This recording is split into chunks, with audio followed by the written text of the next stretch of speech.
So I'm pleased and honored to welcome Dr. Wolfgang Reitzle, who is the CEO of the Linde Group, to welcome him to IMT and thereby commence this year's first Open IMT conference. Let me spend a few words about Dr. Reitzle and then Linde. The Linde Group, for those who don't know, is the world's largest industrial gas company. It was founded in Germany in 1879, and it's based in Munich as a headquarters. And although it has affiliates in more than 100 countries, and has about 60,000 employees around the world. So the company, it's quite a large company whose budget in 2011 was about 13 billion euros. The Linde Group has three main divisions: industrial gas, engineering, and healthcare. And in particular, the engineering division is a leading technology partner for plant engineering and construction worldwide, with a complete expertise in planning, project development, and construction of turnkey industrial plants. Now, I believe, while introducing to you Dr. Reitzle, I believe that he and IMT have at least three different things in common. So I will try to explain why I believe we have those three aspects in common. In terms of research, Linde as a group carries out research applied to industrial settings. And for example, the majority of their research projects are geared towards improving environmental performance and developing innovative processes that enable valuable resources to be used more efficiently.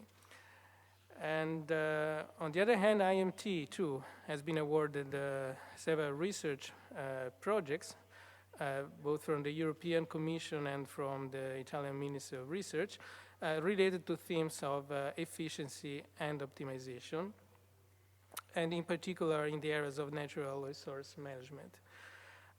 Let me mention the project I'm closer to, as are projects that I run with my research group, two European projects. One is called ePrice, where we have investigated algorithms for the management of smart grids and for participating in the electricity markets. And it's heavily oriented towards integrating energy resources from renewables in the distribution grid, and to make profits with them on the electricity market. And another new project that has just been starting in the fall last year is called Effinet, which is about algorithm for the management of drinking water networks that is also oriented towards minimizing energy costs, and therefore what implies energy costs for water pumping.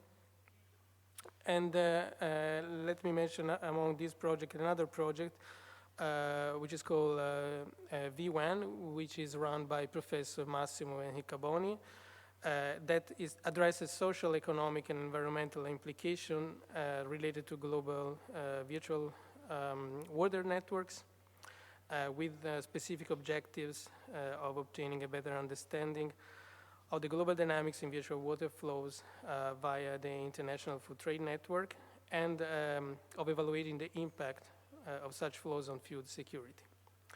So there is a research commonality, I believe, in a wide sense. And a second aspect which I think we have in common is in terms of cultural background.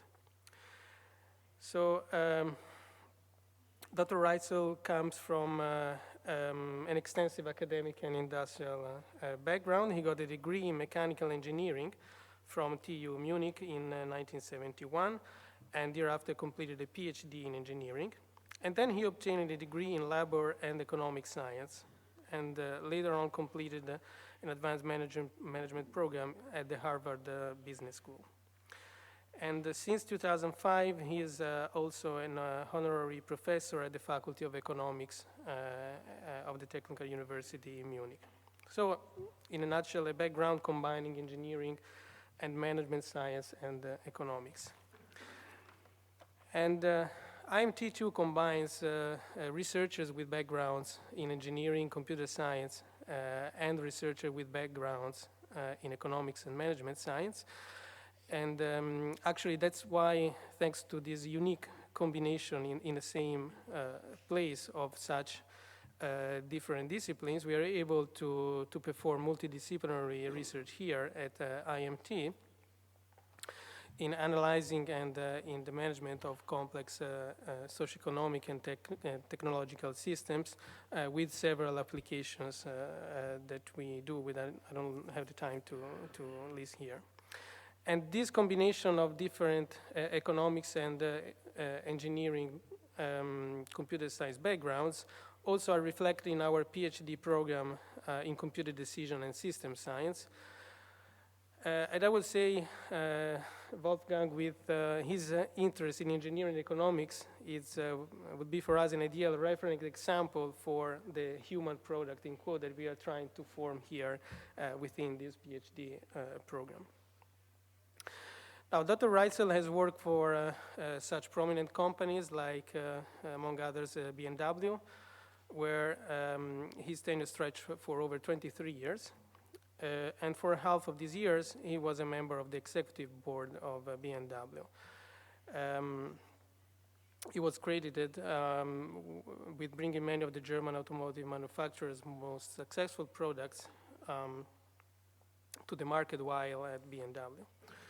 And before joining the Linde group in 2002, Dr. Reitzle worked for the Ford Motor Company as group vice president. And then he was appointed Chief Executive Officer, CEO of the Linde Group in January 2003. And under his leadership, the diversified technology company, Linde, has become a focused world-leading gases engineering company. Thanks to the comprehensive group organization that Dr. Reitzle orchestrated in 2006, he was awarded the title Manager of the Year by the German business magazines Manager Magazine and the Wirtschaftswoche, which praised the success of the organization performed during those years. So I'm really looking forward to listening to Dr. Reitzle's presentation, and I'm not just saying this as a formality because I'm the director here of the institute, but sincerely as I am a control engineer whose research has most impact in process control and also in automotive control, having been working now for over 12 years with the research laboratories of Ford Motor Company in Michigan. I mentioned three items that we have in common. What is the third one? The third one is that I will say that now Dr. Reitzle is half Lucchese, if I can say that, having him chosen Lucca as his second home. So I will leave the floor now to Professor Fabio Pamolli, who will introduce the themes of Dr. Reitzle's talk. And before that, I would like to thank everybody that I see here today for coming and listening to the talk, and in particular Dr. Reitzle for kindly accepting our invitation. Please, I'm looking forward to hearing your talk and listening to it.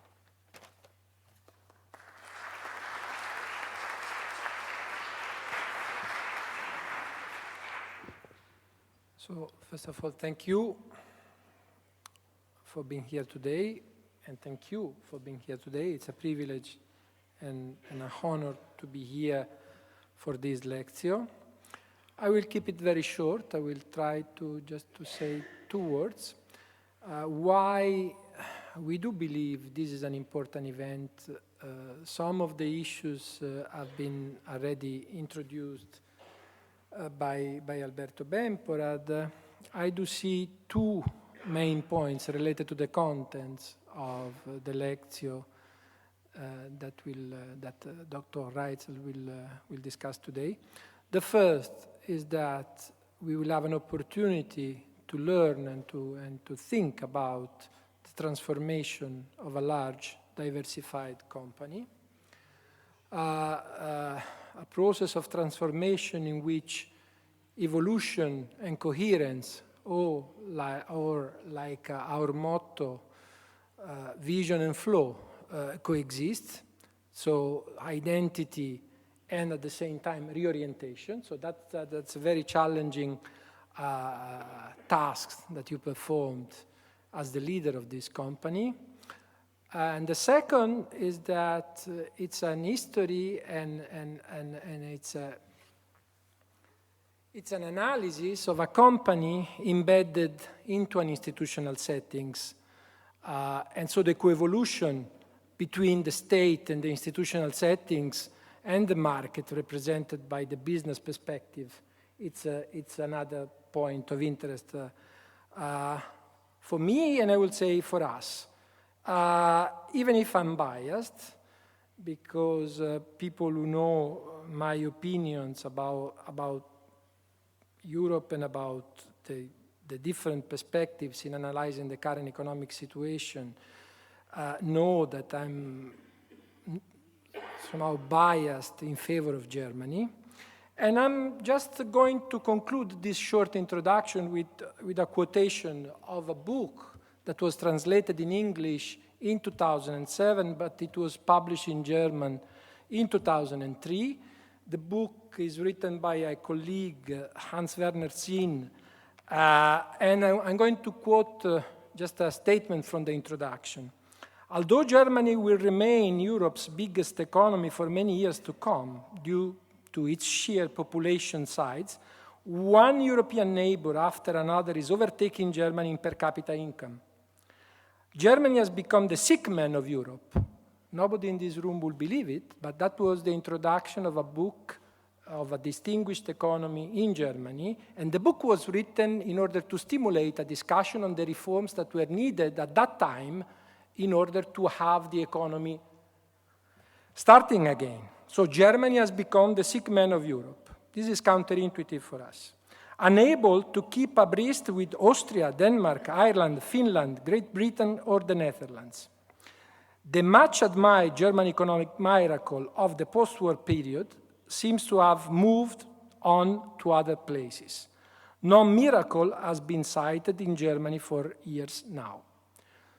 So, on the contrary, we did and we do observe Germany as an example for economic growth and also for the structure of the so-called social market economy and the structure of the welfare system, the capability of combining growth with security. So it will be a privilege to have an opportunity to have a vibrant and lively discussion stimulated by the lecture of Professor Reitzle. So thank you again for being here today.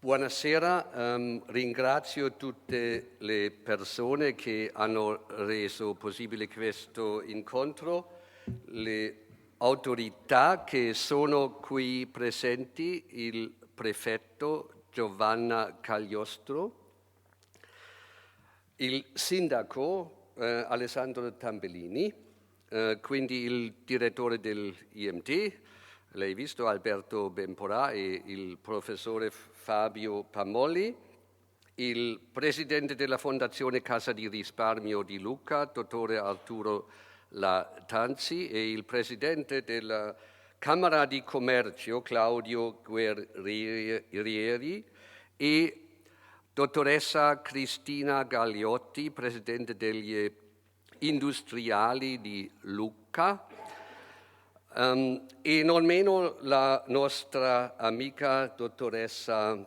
Simonetta Adorni Braccesi. E grazie anche agli studenti che rappresentano il nostro futuro. E grazie al pubblico che speriamo trovi interessante questo incontro. Sono onorato dell'invito e sono contento di riferire sulla mia esperienza di amministratore delegato della Linde AG in questo meeting. Amo molto Lucca e ho trovato il posto adatto per realizzare la mia azienda agricola. parlerei volentieri in italiano, però per questa volta sarà meglio, penso, che usi l'inglese.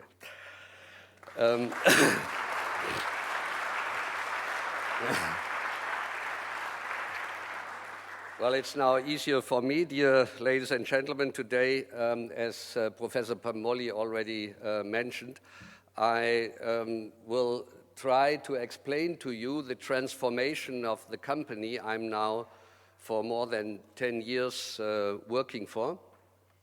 And I try to identify some lessons we learned in our company, being embedded in a country like Germany, which only 10 years ago was the sick man of Europe. And I wanted to mention that also, Professor Pamoli, I did not expect that you are referring to that book, but it is quite interesting. I think Germany was 10 years ago in a similar situation like Italy today, and that should encourage all of you that it can be done and you can become again very, very successful. And this is then the second part of my presentation that I try to explain to you from my viewpoint.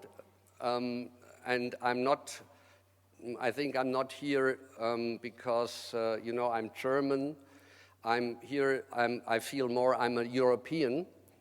And I work not for a German company, but I work for a global company. And I lived for several years in UK. I lived and worked in Sweden, in US, in Germany. So I think I saw a little bit what's going on in the different countries. And I have to say right at the very beginning, I love Italy. And that's why I'm here. So I will make my presentation on Linde a little bit short, and then I try to explain to you some of my simple lessons learned, maybe also for some of you or for Italy, and then we can have an interesting discussion. And I learned we don't have journalists here, so we can be very open. Now, let me first give you a very quick overview on our company. I think you already heard a little bit about our business. In 2011, it had been 14 billion euro, and last year, the analysts expect that we are already at 15 billion euro. Now, as you can see in this simple chart, Linde is a truly global and international company with products for almost all production processes in all regions of the world. So we are doing business and have 450 plants in more than 100 countries. So we really know all the countries which are relevant in the world. And our products are used in almost all production processes, in steel companies, in chemical companies, electronic companies, glass, wood, textile, even food processing, so the bubbles in the water are usually from us, or fish farming, or what I don't hope for you, but should you ever have to go to a hospital, then you will find our oxygen. So you see it's a wide span. So we are working for almost all different segments you can imagine, including food and healthcare. And we are doing this in, as I mentioned, 100 countries in the world. Now, this is what Linde is doing today, oggi. But now I want to go back exactly 10 years, 10 anni fa. Our company in 2003 only had 9 billion euro revenue, and you see the operating profit margin, EBITDA, had been 16%. And in these days, we covered 3 entirely different unrelated businesses. Refrigeration, which went back to the founder of our company, Carl von Linde. In 1879, he founded the company, and he is the inventor of refrigeration. So in principle, we should be the world leader in air conditioning, but we are not, because there had been some things going wrong. So finally, 10 years ago, it had been almost exactly already 125 years after the company had been founded. We had only around 900 million sales in refrigeration, and the profit was almost nothing, because 4.4% EBITDA is a kind way to say that we made losses, because the EBT had been negative. The next division, gas and engineering, more relevant and much more successful, 5 billion, more than 20% margin. And then the third area, and I already spoke to a good customer of ours in the steel industry here in Tuscany and in Italy, material handling. We had been number one, you can say number two. It depends in forklifts and other equipment for warehouses, 3 billion sales and fairly good profits. So what you see 10 years ago, the company had 3 different segments, no synergies, and very different performance. Now, when you look a little bit closer to what is for somebody who is interested in the financial results, what's very important is the so-called EBITDA multiple, which means it is an indication used by banks, by capital market, by analysts to evaluate in principle, the value of the business. So the EBITDA multiple says, when you use it and multiply your EBITDA, your profits, with its factor, then you come to the enterprise value. And there you see Linde had been as a conglomerate with unrelated businesses only at 6 times EBITDA evaluated. And when you then look at our competitors in the gases arena, and these are the had been the 4 big international gas companies, BOC, British Oxygen, Air Liquide, French, Air Products, and Praxair, American. And there you see the highest value was, and it is till today, close to 10 times multiple. So the share price reflects a 10 times multiple of the operating profit. And in Linde, only 6 in these days, 10 years ago. Now, why was it like this? And the true reason had been that Linde was very much dependent on Europe. You see, Linde in 10 years ago, 71% sales from Europe, and Europe was not really growing. And you see the growth reflected here in the left chart. We had been growing fairly well till 2000. Then there was an acquisition which led to a big debt of the company. This company, AGA, was the biggest gas company in Sweden. And we had to pay the people. I was not there in these days. I arrived at 2002. So it had been done by my predecessor. That was a good move, but it was very expensive. And the end result was the company arrived at a high debt level. And you see, then we couldn't invest too much. And in the years to come, we had almost no growth. And then you see what happened to the margins, declined, the profitability weakened, and the end result what you see on the top right-hand chart. You see the Linde share price was flat, whereas, forget the green, but take the DAX, which is the blue chip index in Germany, the top 30 companies of Germany, and Linde is one of these 30. So the DAX went up in good times, came down in bad times, but Linde was in principle not performing. So you can clearly say that when you have a dependency from markets which are not growing, when your business is very mixed, you have one division which is bad, one division which is good, you don't get then the reward in the capital market. From the capital market, your share price stays low. And finally, you can also draw the conclusion that when you have too much debt in your company, you have a problem with growing because you can't afford to invest. And I think this is probably true today for a lot of also Italian companies, what we had here 10 years ago. And I even want to say I do believe that there is also some truth even for the entire country of Italy, because Italy has now too high debt, 127% of GDP, and Italy is not growing in the moment, as we all know, and lost in certain areas competitiveness. And I'll come to that later. Now, we had been in this difficult situation, and we had been running a high risk for being taken over because we would have been an easy target.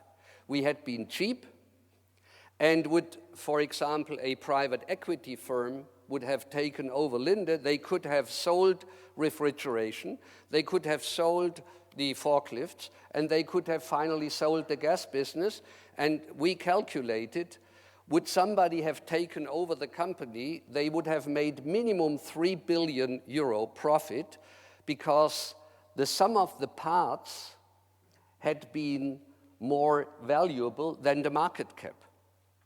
That means when you are in such a situation that on the stock market you are evaluated like we had been around 3 billion euro, but the single businesses are much more valuable, then you invite people taking you over and divide and sell the different divisions. So when I arrived at Linde, this was the situation I was in, and I had to look what to do.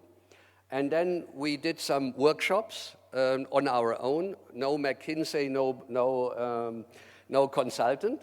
I don't want to say that they are very good, but we thought we need to find ourselves the right solution for going forward.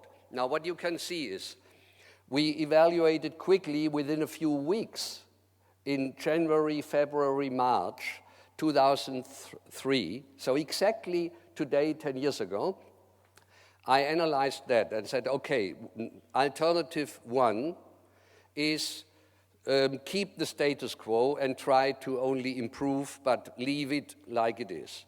Number two is leave everything, but sell refrigeration because it had been the underperformer, pulling down the whole value of the company. Number three, do something entirely different and form a technology group, but keep the gas business. But that would have been very difficult because we had no money to buy other technology companies. But it would have been, in principle, an idea. Number four is form a technology group without gas, which means sell the valuable gas business. Then we would have got so much money that we could have bought other big industrial companies which would fit to, for example, the forklift business.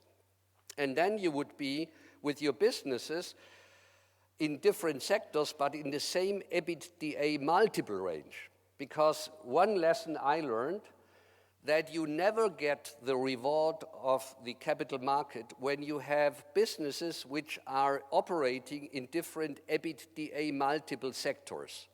You can have a conglomerate when everything is similar, but not when the difference is too big. Then you always get a devaluated market cap. Now, the fifth alternative was we sell everything and focus on gas and become a pure gas player. And the sixth was an interesting idea to focus on all what's has to do with air. So the gas business, but also for clean air, for reducing air pollution and things like this.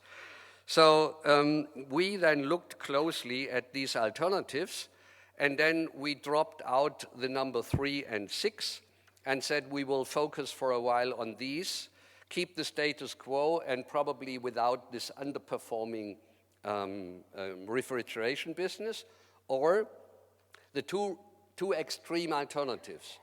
Either sell everything beside gas and focus on gas, or sell everything, sell gas and focus on machinery equipment. Now, when we worked with these 3 alternatives, we then defined some criteria to evaluate the different options. So we said these 3 criteria: strategic logic, which means whatever we buy, are there synergies? Is this an attractive market with growth perspectives? Then how it would be the valuation by capital market? What kind of cash flows you can generate? Or could we stay in the blue chip DAX? Because what we didn't want to lose our DAX rating, because when you are in, you are on the radar screen of big investment funds in US and UK, and they are investing and give you the money. When you drop out of the DAX, it would have been a disaster for us, because then international funds are no more allowed to invest, because they only invest in the top tier companies in Germany, and we belong to the top 30, and we didn't want to lose that. And the third criteria was feasibility, which means whatever we do, we have to carefully look at the transaction risks, because sometimes you want to take over another company, but by this you become yourself a target because you are vulnerable. Everybody knows you need money and they are misusing the situation. So is it feasible? Is it doable? Can you manage that transition? Was also an important criteria to evaluate. And by the way, not at least, do we have the right people on board to be able to manage that? Are we competent enough? So you see then quickly that the technology group was not so interesting, so this dropped out quickly. And finally, it remained optimization of status quo and pure gas play. And you see that clearly the pure gas play was the favorable option. And I explain to you quickly why. Because the gas business provides you, and I mentioned that, because of the beautiful customer groups. You are delivering products into all groups. You are not dependent on one customer segment, steel, or on chemicals, or electronics, which goes quickly up but quickly down. So the charming thing of the gas business is, as I mentioned at the beginning, that you have a very robust, broad portfolio of customers, which this gives you stability and robustness. So finally, to make a long story short, this was a 4-month process, and end of April, we decided to change entirely the company after 124 years of history, and we said we go for number 5, pure gas. Now, here is why. Because we saw that for decades, the gas business has a stable and strong growth. Where do you find a business which grows for 10, 20 years, 7% annually? That may not be impressive for some Americans who love only double-digit growth companies, but when you have a 7% steady growth year by year, maybe 1 year 5 and then 9, you can live fine with that. So then the new applications had been very thrilling to us, because it's almost endless. We invent today, every week, new possibilities to use gas. And I think, because no journalist is here, I can tell you, wherever you will have a laser eye operation, surgery, you will 98% of the global market, it's Linde. we are the number one and the only one. So even when Chinese people have an eye surgery with laser, it is our laser gas. So you see there are tiny segments for new applications. This is not that big, the segment, because unfortunately you don't use so much gas for that laser surgery. But it is fabulous because it has a margin I don't want to tell you. So that shows you this business is interesting because it allows you always to look for new interesting applications. So you not only grow by what you see here, this is the growth potential in the global markets, you also grow by going into new segments. Now, but the most important growth driver is what you see here in this simple chart.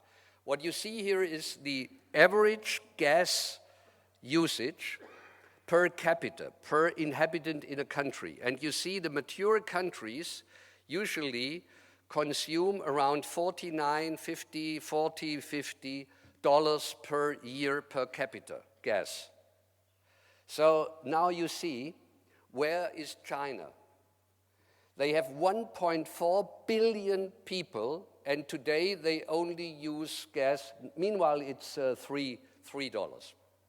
You see where South and East Asia is, India, Pakistan, Malaysia. These are the countries we are dominating. We are number one everywhere in Asia. And that means we have a huge potential there because it only goes a little slow because it is a process maybe of 20, 30 years.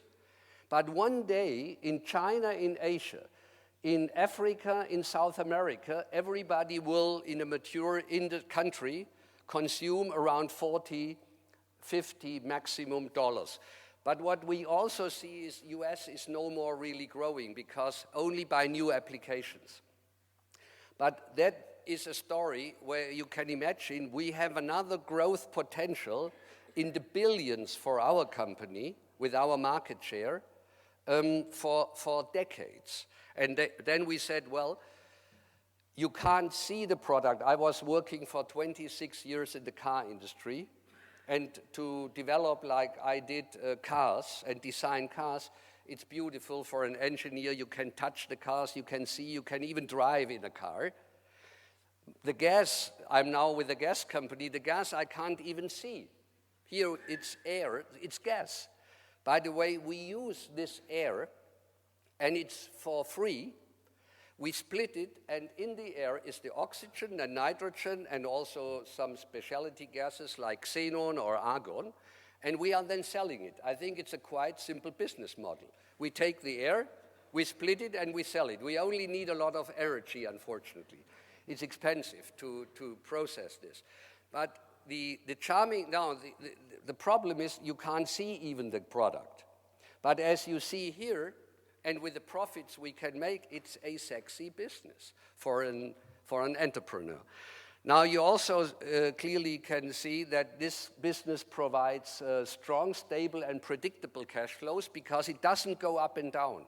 Maybe we grow a little slower, but we will grow. Despite the year 2009 with this super crisis, where also we had been affected a little, but our profits went down in the nightmare 2009 by 6.5%. That was all. And from then on, I don't hope that anything like this will happen again, where all segments in the world had been going down simultaneously. Now, and you see this high growth potential in the emerging markets. So what we then said, in April 2003, we said, well, first we sell the refrigeration. We have to get rid of it. Second, this is now already the conclusion. We said when we stay in the gas business and sell everything, then we are becoming a small company because only the 5 billion gas business remains, as you saw. And we thought that's not a good idea. So focusing and deciding to become a gas company means we said we want to acquire one of the 4 other big companies. And BOC was identified as the only possible target also for antitrust reasons, because it is in Brussels and in Washington, the 2 big important antitrust organizations. They told us, forget about Praxair, Air Products, or Air Liquide would have been much too big. Forget about that, because you would have then a dominating role in Europe or in US. So the only thing what was left was BOC as a potential target. Unfortunately, BOC was 3 times as valuable as Linde. So it is a very bold idea to say we take over a company 3 times of the size of Linde. But we thought we first need to improve our performance to become more valuable, and then we jump and buy them. And I will explain it in a few minutes how we did that and what was the outcome. And then we said, number 3, then we sell material handling to refinance part of the big expensive deal. So that was our plan and our bold decision in April 2003. Now, quickly, the sale of the refrigeration business, you see that was not such a small business. We had 42% market share in Europe. And we had been number 2 worldwide and number 1 by far in Europe. So we had 6,300 employees, but we only made 866 million revenue. And as I told you, in principle, we made no money. Now, how to sell this? And unfortunately, when we made the decision to sell that, it was the anniversary of Linde, the 125th anniversary. And you know, it is rather interesting to sell the founding business in the year of the 125th anniversary. That's not so simple, but we did it. And then we thought, okay, should we do a joint venture, or should we try to sell it right away, or should we first continue the business and make it a little bit more profitable? So quickly we said we are going for these 2 options, and then finally we tried to identify which could be a potential buyer, and I make it now very short. It was a long process looking at hundreds of companies, again, not using an investment bank. They would only have made a lot of money with that. We identified these 4 companies in a short list as our potential buyers, and then we first talked to United Technologies. They have the company Carrier, and as you then quickly can see, we then decided to sell this business to Carrier. Let's go back here. So Carrier was also a company rich enough money, and we succeeded by this to get 325 million for a business which was making no money. You see, the analyst expectation was the average, 136 million.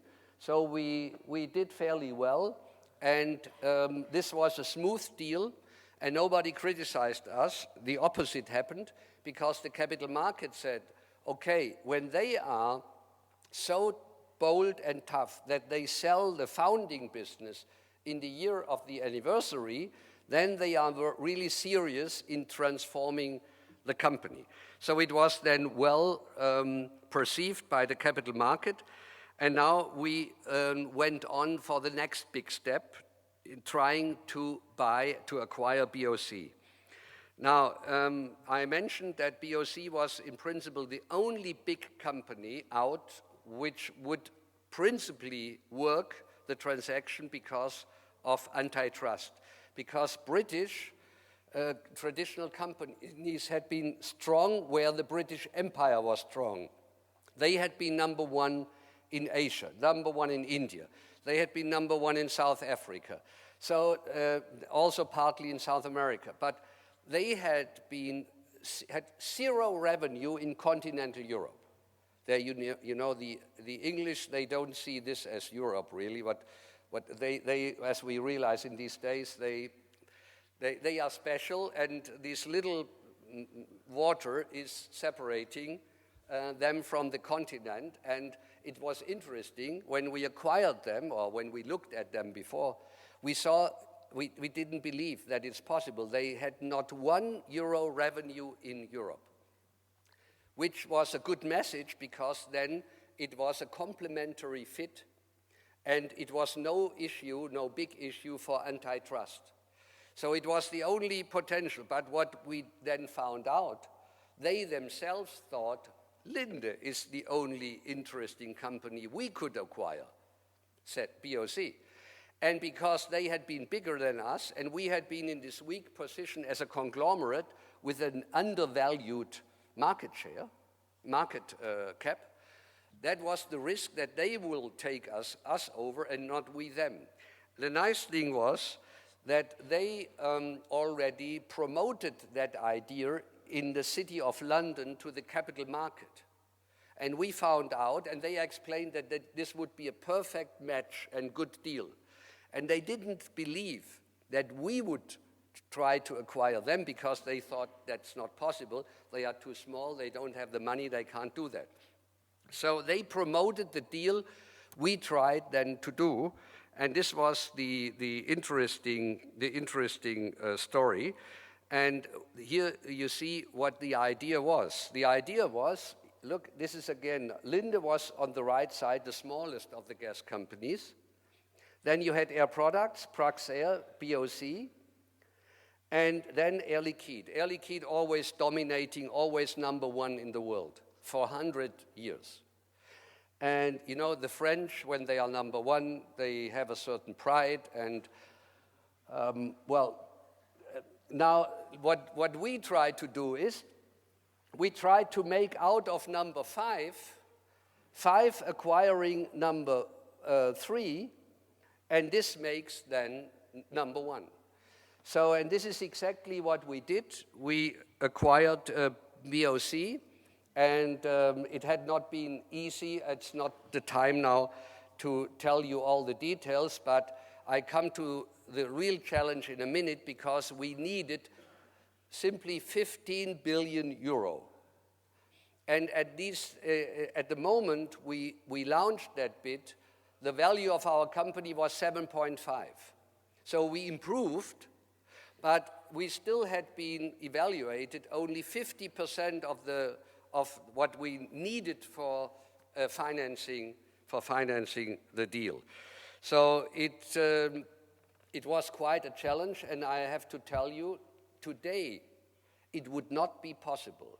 No bank would give us 15 billion for such a deal. That is the amazing thing. So you can also now look back and say, we used, without knowing that, sometimes you also need luck in life. But we obviously used the ideal window of time to execute such a big transaction. It was the biggest acquisition ever done by a German company in UK. And you also know that for cultural issues, it is not so simple for a German company to be accepted in Britain, because after our history 70 years ago, 65 years ago, they are not waiting that Germans are coming and taking over famous old traditional British companies. But I think this would be an extra interesting experience to explain how we managed the cultural issues so that the whole thing was really working smoothly. Now here you see what happened. On January 20 in 2006, the rumor was out. It was leaked by BOC. We launched the bid the day after the CEO came back from a golf holiday in America. He was for Christmas playing golf. We knew that, and he wouldn't like to have the holiday spoiled. So I waited till the first day when he was back in office. I called him and told him that I want to acquire him. And then this telephone conversation was 15 seconds, 20 seconds, and then he hung up. And then my next call was 30 seconds, and then it was 2 minutes, but he was very reluctant to even take a call, and so we sent him then on the fax the bid and forced him to talk to his board. So they didn't expect that, and they had not been prepared for that, but we offered a very good price, and you see what happened then to our share price. Now imagine, they then leaked the deal on January 20. The capital market was irritated. They didn't believe that's possible, and the share price went down, but only from 65 to 62. But it was not nice. And that was the only moment where we made a mistake and had not been prepared for that. We had been at our annual management conference, and the information arrived at around 4 o'clock. And Harry Rögner, it's my, since many, many years, since more than 10 years, my head of communications and investor relations, he's here with me. And we had been at this management conference, and then we saw our share price going down. The CEO called me and told that it's leaked out, he doesn't know from where. But anyway, so then our share price went down because some people said, well, that's crazy. A company with 7.5 billion value is trying to do such a big deal. But, and we hurried back, stopped our management conference, had going to the cars back to Munich, but we didn't arrive prior to the, how do you say, you know, when the newspaper stop before, because they already print the issue for the next day. So this was only this very moment had been a little bit critical because we had been prepared for everything, but not for that. Our share price went down. So we worked the whole night in Munich and prepared the press release for the next morning. And then you see where we said that in the morning, yes, it's true.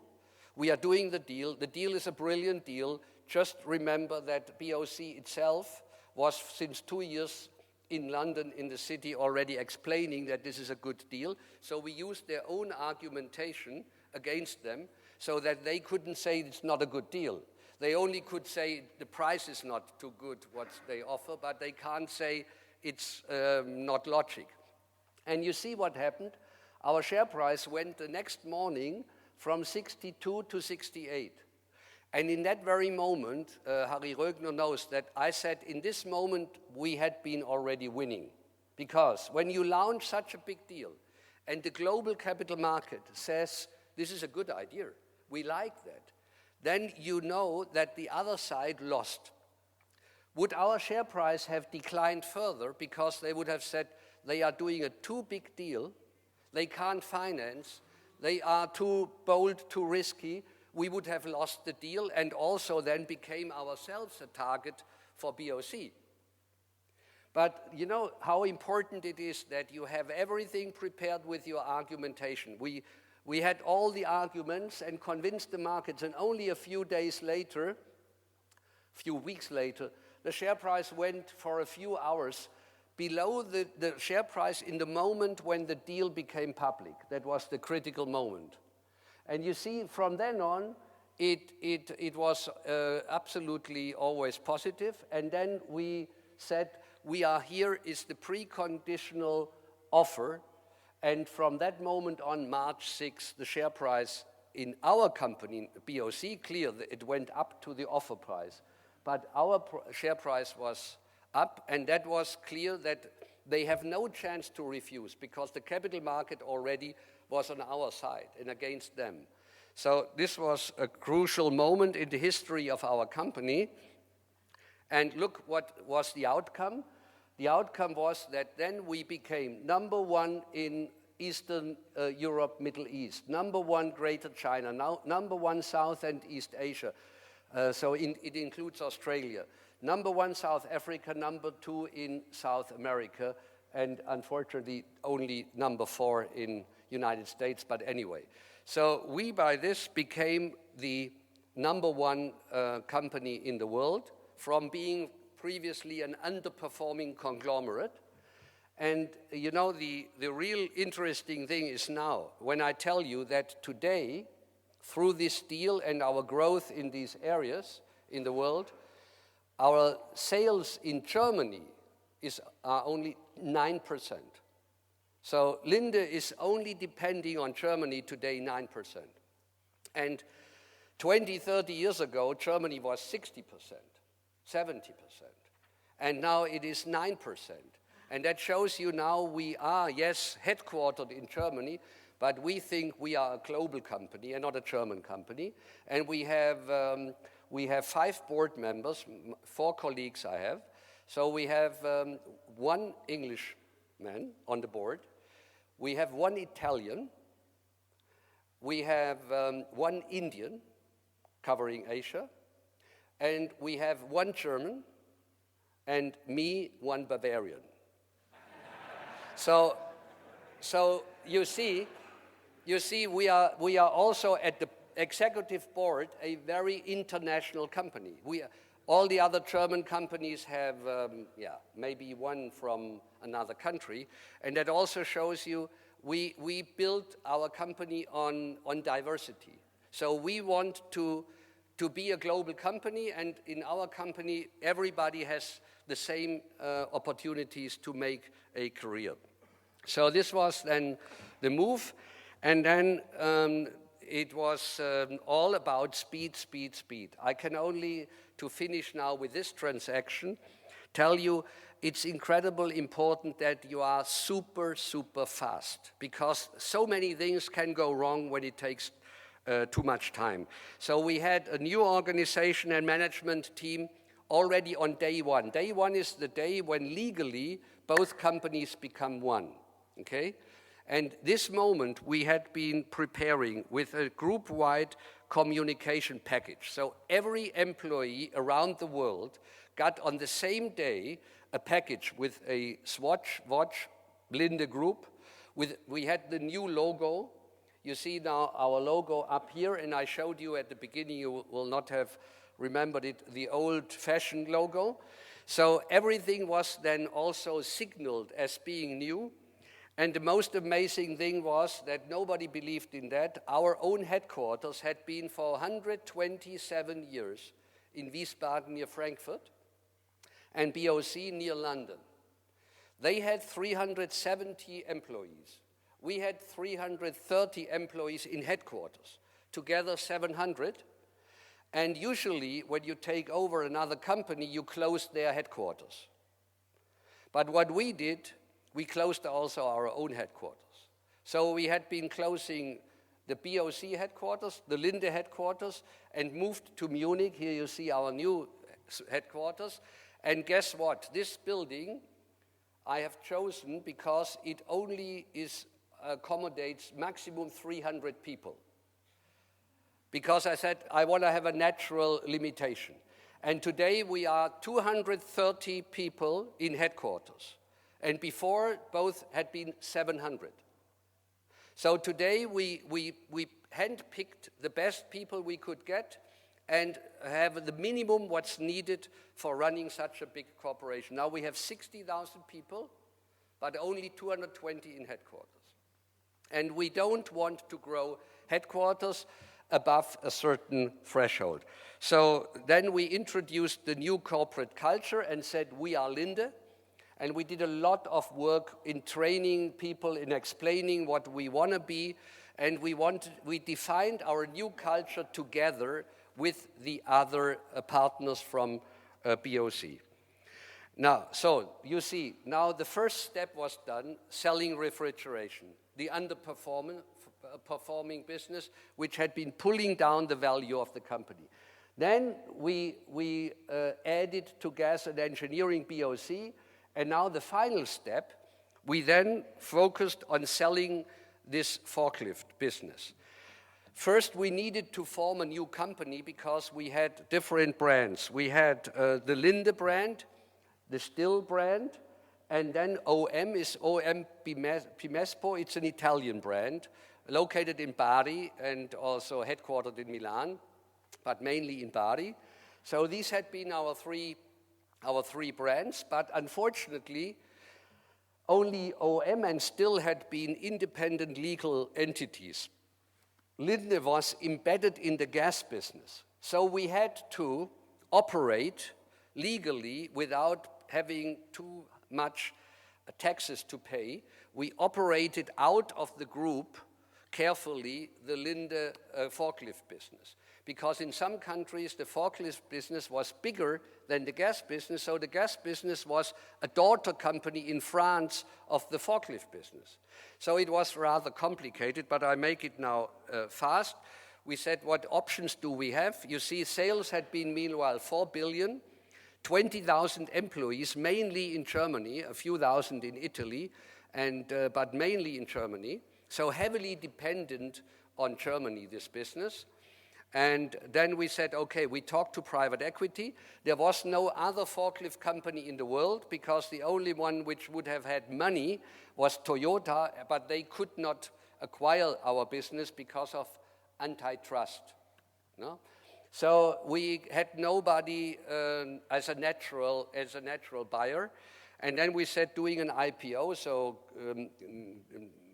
trying to position the company on the stock exchange was second, but then we quickly found out that private equity is our preferred solution, and we sold it to a combination of KKR and Goldman Sachs. And the price we sold was amazing. Nobody believed, because it was 4 billion euro. Just remember, so we got one-time sales, and we expected to get 2.2, 2.5 max. But we succeeded in negotiating the deal for 4 billion. And you quickly see why this was important, that we did so well and better than we thought, because then we reduced our debt quickly. And here you see what we did in parallel. Since the very first moment when I arrived, we did a program called Fit for Future. All these programs have certain names, you know. This is nothing else than a cost reduction program. Then we introduced Six Sigma. That's a tool to improve quality of processes. And then we did the next program in 2005, Growth and Performance. Then we went after the synergies out of this big deal. And then we started in 2009 what we call High Performance Program and Organization. This is nothing else than trying to focus on the optimization of all processes inside our company. And I want to just use one example because I think that is also a story for Italy or Germany.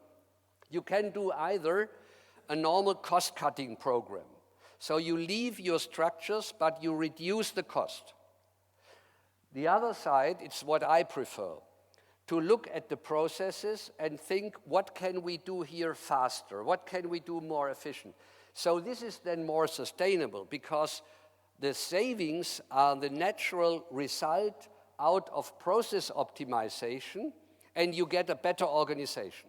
So the right side takes longer, is more painful, more difficult, but it is something where you build then your company on a stronger foundation and are not only cutting cost. But it is sometimes you need to do the cost cutting because of speed. You need the money this year, but it's always a conflict. You have to go, if possible, for sustainable excellence, but sometimes this takes too long, and then you have to go to cutting the cost fast. So there is permanently this tension, and you always have to decide what has a priority today. But in principle, what we want to do is we want to improve our processes. And now here you see the deal, and there you see how big it was. When we started, we had 1.5 billion debt on the Linde balance sheet. Then the purchase price was 13.6 billion. So in total, we had to refinance 15 billion. No? So and now how to do that without leaking the information, because you need to talk to banks before you do the deal. And when you talk to too many banks, then, the rumor spreads and the share price of your target goes up, and then the deal is lost. So what we did here is rather unique, and it's no more working today. I personally only talked to 2 bankers. Deutsche Bank. But they had a limit. They could only give us 5 billion. So we needed another 10. And the other bank, when you need from one bank 10 billion, that doesn't work so easy. And we found one bank in US, Morgan Stanley. And so I talked only to the CEO of Morgan Stanley, and I talked to the CEO of Deutsche Bank, asked them to sign a letter that their intention is to finance that deal. And I needed these two papers for telling BOC we are acquiring you. Would they have to go through their credit committee? Those of you who are working in banks know sometimes there are 10, 15 people in the committee deciding whether a company gets a credit. But then the rumors spread and people privately buy the shares and they say, oh, interesting, I give my friend a nice hint and then he can buy the share and then the share price goes up. So this is the big risk. So the tricky thing today in these big deals is how to get a safe, secure financing without leaking the deal. And then you see, then afterwards we sold Kion, we got 4 billion, and we sold a few other pieces out of the gas business. We collected 5.2. Then we had, quickly after the deal, we had 9.9 billion debt, but that's a lot, almost 10 billion debt. But then you see that very fast, we then sold whatever we could. There was a plan. I don't go to the details. It's too boring now for you. But we arrived quickly at 6.4. Nobody in the capital market expected that after a 15 billion financing, we arrive at 6.4. So what happened then, and here you see what was the outcome. In the moment when we launched the deal, our market cap, when we decided the plan, our market cap was 3.3 billion. That's the value, was the value of Linde on stock exchange 10 years ago. And then you see the enterprise value, including the debt, was 7.5. Okay? Today, our market cap, this Friday, our market cap is 25 billion. Our enterprise value, 33. So you see, that was the right strategy. We had luck and executed it fast. And there you see what you can do and create value when you are carefully looking at the pluses, the minuses, the strengths and the weaknesses of your company, and when you have a sound business strategy. So this was the deal. And now I want to draw out of that a few conclusions. So looking back, where we were with our company 10 years ago, and why we are performing that well today, has to do with a few simple conclusions. First is doing too many things simultaneously and without a clear will to change things, you are only perpetuating underperformance. So the other way round means you have to have a clear will, and you need to exactly know what you want, and this has to be based on a strong, let's say, foundation, and you have to think it through, and then you need the will to change. The second is that lesson, high debt and weak competitiveness leads to low growth, and you destroy value. The third I want to mention is you have to do the necessary reforms and break up the old culture, which always tries to defend the behavior of the past and not moving on to the future. And then you create prosperity when you do the reforms. And fourth, you should never stand still and think how good you are, then for sure you will lose. When you become complacent, you think you are the greatest and we are a fine company, and then this is, in today's competitive world, you have already lost. So you need to create a climate of continuous improvement, and you need to try to create a culture of performance. And in our company, it had been a real problem. People didn't want it to change. They said, well, now we have 125 years and we did so fine, and why should we change? And people fear very often change because they don't know what happens to them when things are changing entirely. So this is my lesson. And I think this is not only a good lesson for other companies, this could also be a certain lesson for countries like Germany or like Italy. And what I now would like to do is to quickly focus on our countries. And I want to mention a few interesting, let's say, observations, and I want to look at a few criteria how to compare also these countries. Now, in such complex business transformations, as you can imagine, like we did with Linde, the business environment is very, very important. Would that had been a crisis or an environment like now with low growth, we could never ever have made this big deal. So there you clearly see that there is a link between you can do as good as you want, but when the environment is not helping you, for example, with good market conditions, good financing conditions, with a flexible labor market or flexible unions, you can find agreements with. I think this is and I will mention that, this is the crucial point for Germany. We had for decades unions who had been only, with Stonehead and reinforcing the past and protecting those who have the jobs. And this was broken up only within the last 10 years in Germany. But this was an important criteria. So I think in order to transform big companies, or what's even much, much more difficult, I know, to transform whole countries, you have to look at certain important criteria. Now, when you look at Italy, Europe, and Germany, and you see Italy green, Germany blue, and Euro rosso, red. Now you see, when you look at Italy, then you see the government debt of Italy has constantly risen in the last years to now, I mentioned that already, 127% of GDP.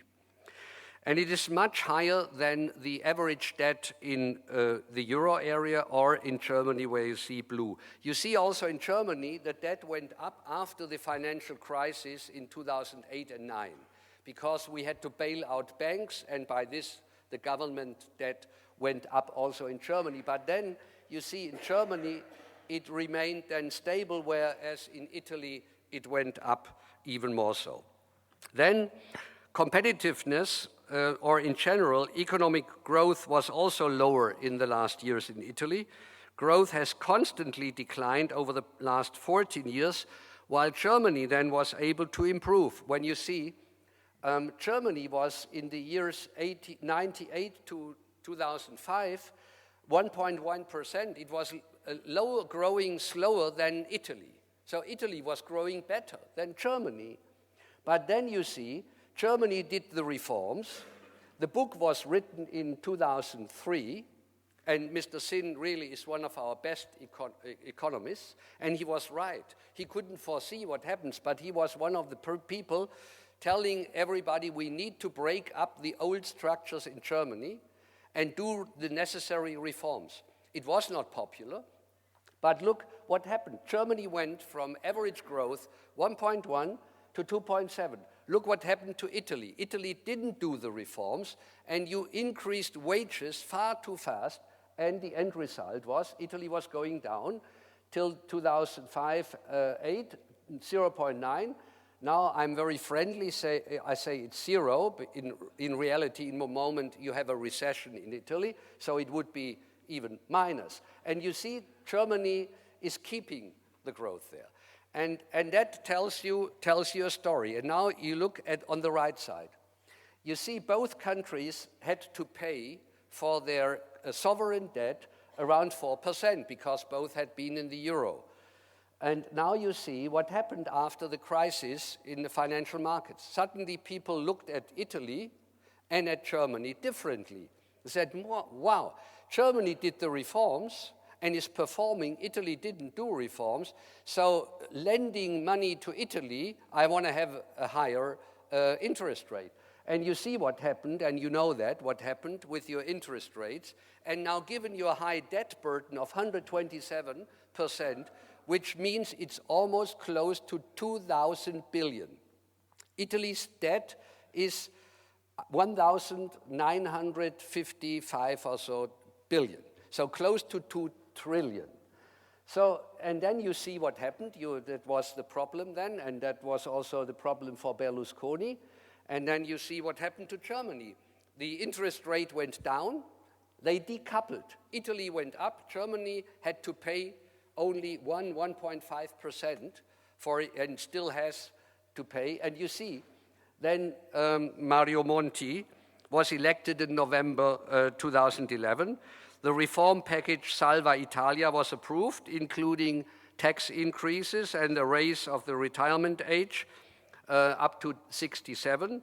Then he worked on the anti-corruption issues and tried to reduce the bureaucracy. And you then see that this brought down the interest rate, or what you can say, the spread. But then it stopped. But then came the other Mario Draghi, and announced last year, whatever it takes, whatever happens, we, the ECB, will print money and help out. And that, then people said, okay, then even Italian bonds are safer, and it was favorable for Italy. But still, today, Italy pays 5% and Germany, let's say, less than 2% on the interest rates. And this is quite interesting. But now I want you for a moment to look back 15 years ago. Because, you know, a lot of the people in Italian government, they say it's unfair that Italy has to pay that much. Maybe they are right. But you know, 15 years ago, Italy already had to pay much more than they have to pay today. Look where the green line was, 12%, because the lira was always devalued, and this devaluation is naturally priced into the interest rate of a country. So you struggled already with that high interest rate. And what happened with the introduction of the euro, you can say the northern countries, Germany, was borrowing Italy its credit worthiness. So then all countries in Europe had to pay the same. Germany and Italy, Spain and Portugal, Greece, even Greece, to pay the same. And in principle, it's interesting because, you know, it looks like all countries are performing in the same way. But it is not true. In Greece, nothing changed since the introduction of euro. Nothing changed. They didn't do any reforms. The corruption was the same. The tax evasion was the same. No rich person in Greece ever paid really tax. I know that this is not true for Italy. But you see what happened. We all paid the same amount of interest. But then came the crisis, and the crisis was leading the analysts to look, and the investors, more carefully at the different countries, and suddenly it spread out, and those countries who had doing the reforms now have the advantage. We don't have to pay that much. And the other countries are now, as you know, in certain problems. So now you can also say, would have Italy used the money it saved by paying much less interest, it would have been a fantastic story for Italy, because you can say in average, I show you that here, in average, Italy saved minimum 4 percentage points through the introduction of euro. 4 percentage points on almost 2,000 billion is nothing else than 80 billion a year. You can even say that for certain years it had been 6%, which was 110 billion. Now we can take whatever figure we want, but one thing is clear: Italy paying only the same interest rates like Germany for 10 years, Italy saved 10 years, 80 billion each, 800 billion. Can you imagine, would Italy have used the 800 billion to reduce the debt? You would now be in the best country, performing country in Europe.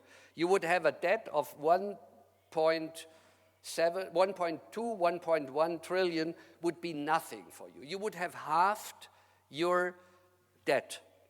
But what happened in Italy, these 80 billion had not been used to reduce the debt. These 18 billion had been used to pay higher wages, much higher wages than productivity increase.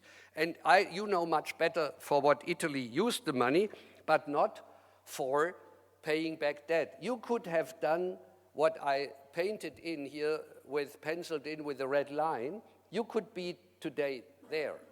But instead of that, you went up. So the money you got for free, 10 years, you saved 80 billion each, 800 billion. You had the advantage out of joining the euro. And the advantage is in principle gone. Now, look at this. This is another very important indicator. It is the unit labor cost index.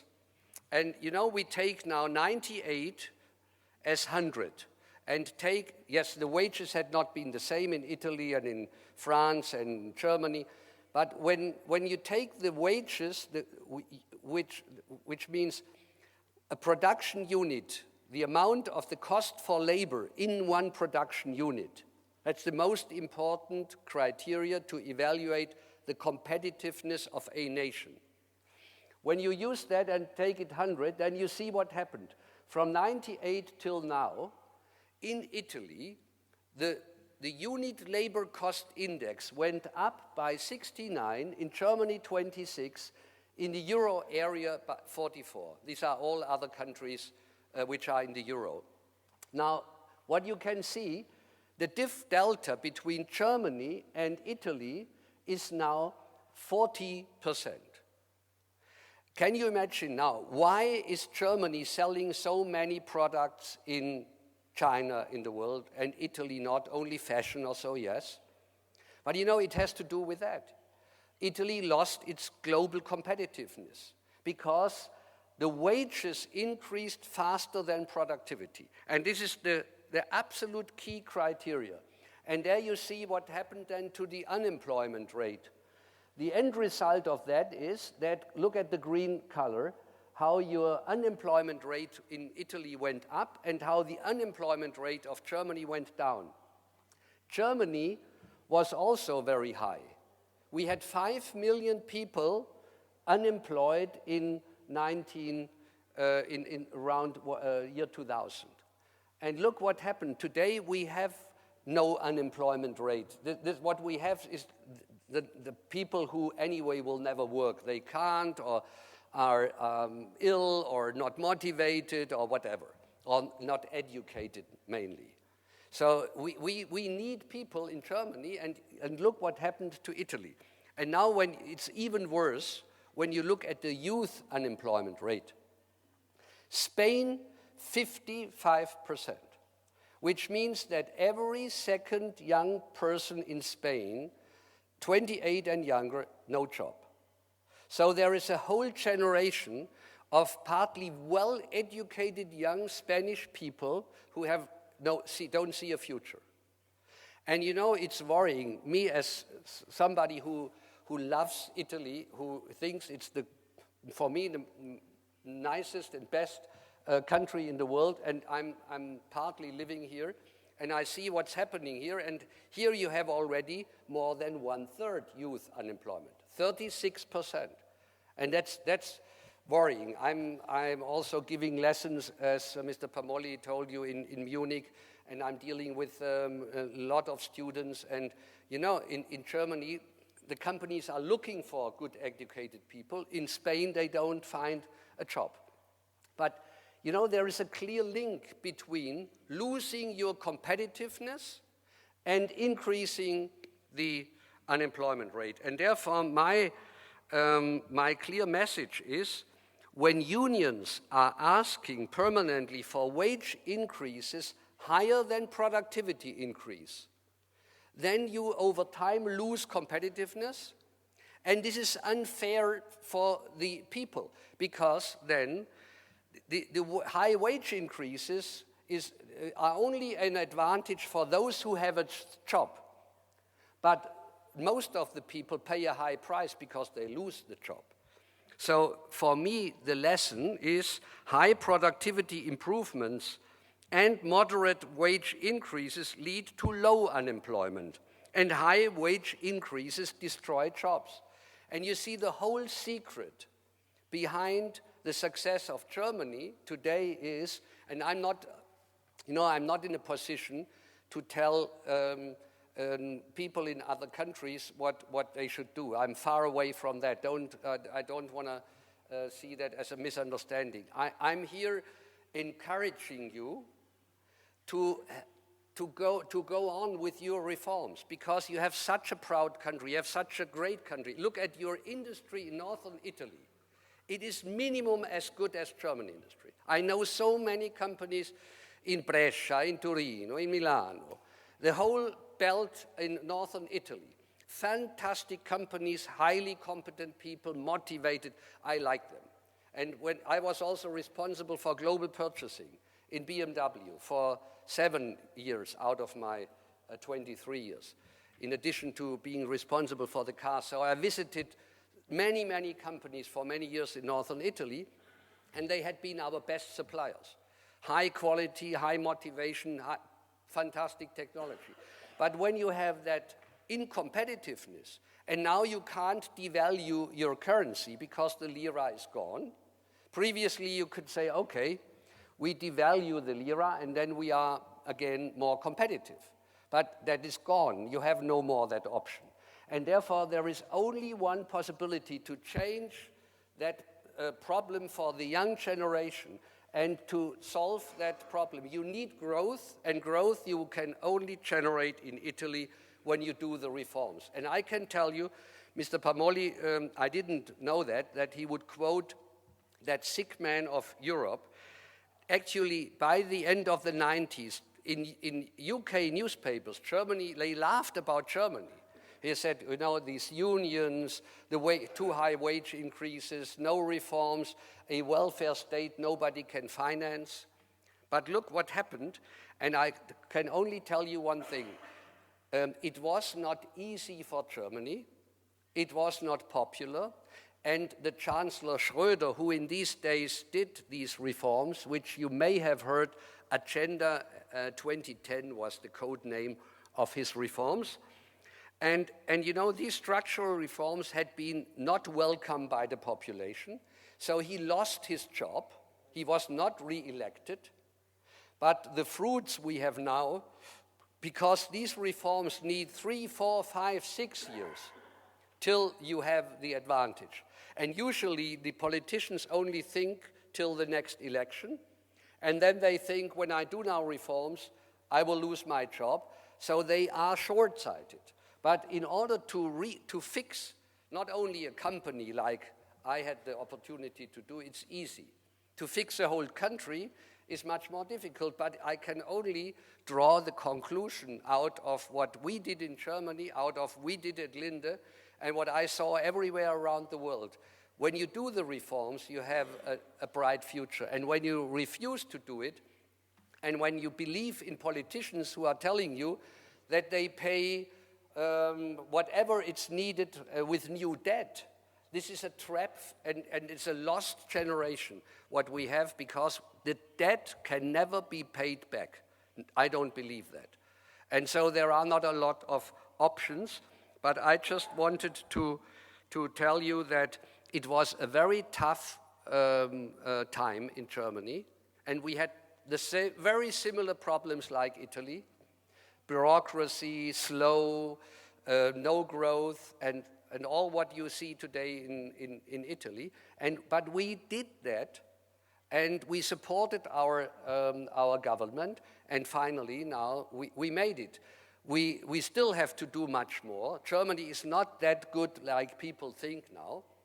Germany has to pay attention that we are not becoming complacent and say, oh, look how good we are. I think this is the worst what you can do inside a company or for a whole country. You have to permanently try to improve and create a culture of permanent and constant improvement. So the money printing era with the ECB, to see that as a solution, it is only buying time. But when the time is not used for the reforms, we will lose. And we are all together. The Germans, the Italian, the French, we are all in one boat. Because Italy itself would be much too big to fail and too big to save. Germany would never be able, even when we want. We can't pay for Italy. We can't pay for Greece. I don't like that, but we have to, obviously. But we can all together pay for Portugal, yeah. Probably for Spain, but not for Italy, not for France. Too big. And so we all depend on the reforms of Italy, and we, the Europeans, have to stick together, but solidarity should not be misinterpreted as the North, like in Italy, has to pay for the South, the Germans have to pay for the Spanish forever. They will not. I mean, why should the normal German person who is working hard, paying 50% tax correctly, and then see the money, and the tax is always going up because we have to pay for other countries? I think it will not work. It will work in the short term. It will not work in the long term. And it's also not possible that Germany or other states are telling other countries what they have to do. I'm a great believer that independent, proud countries should not be told by other countries what to do. And they will not. And you see what happens in Greece.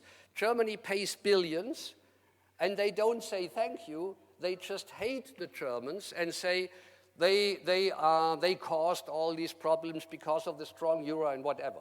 So, you know, you never get a thank you. Solidarity is good, but solidarity has its limitations, and I only can finally arrive at the conclusion that we need a stable euro.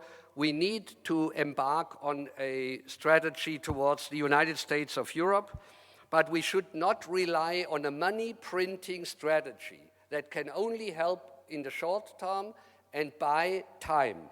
But the time has to be used for reforms. Thank you. So.